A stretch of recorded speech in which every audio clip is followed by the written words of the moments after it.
Merhaba arkadaşlar, bugün sizlerle yeni bir video ile karşınızdayım.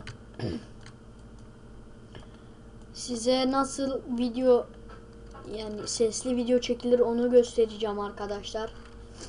Şöyle bir linkimizi alalım. Bir saniye arkadaşlar. Ops.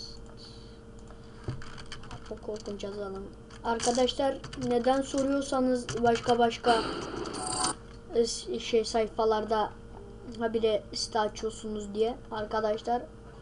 Bir tane açıyorum, ötekisini unutuyorum arkadaşlar. Ondan şöyle iptal yapalım.